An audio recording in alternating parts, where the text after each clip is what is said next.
संत ज्ञानेश्वर जी।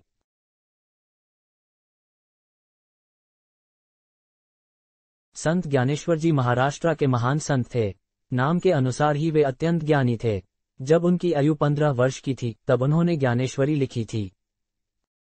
संत ज्ञानेश्वर जी के 2 भाई और 1 बहन थे। उनके पिताजी ने संन्यास ले लिया था, परंतु उनके गुरु की आज्ञा से उन्होंने पुनः गृहस्थाश्रम स्वीकार किया था। इसलिए उस समय सन्यासी की संतान कहकर लोगों ने उनका बहिष्कार कर दिया था।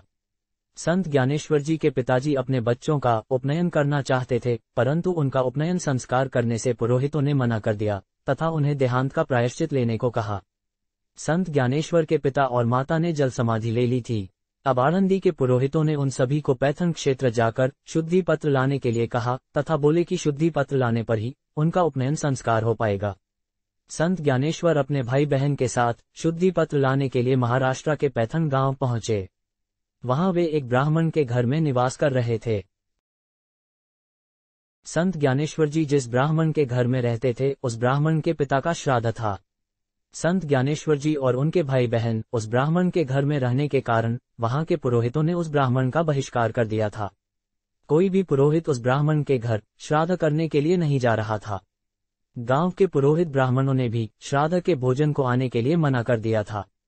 वह ब्राह्मण चिंतित हो गया, क्योंकि पुरोहितों द्वारा श्राद्ध नहीं किया गया तो पितरों अर्थात पूर्वजों को गति नहीं मिल पाएगी।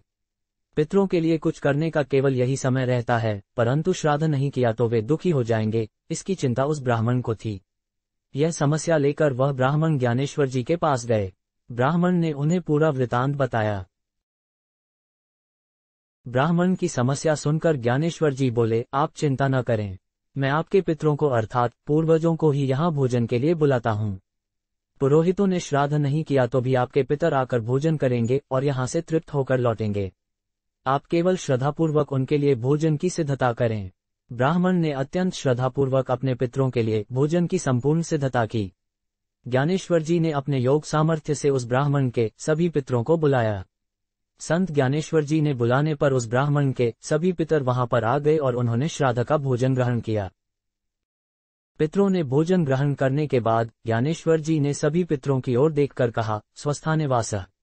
उनके इतना कहते ही पितर वहां से अदृश्य हो गए, अर्थात उनके स्थान पर लौट गए। यह वार्ता पूरे पैथन में फैल गई।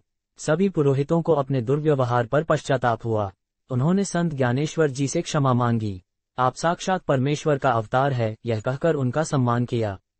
संपूर्ण वीडियो देखने के लिए दिल से धन्यवाद।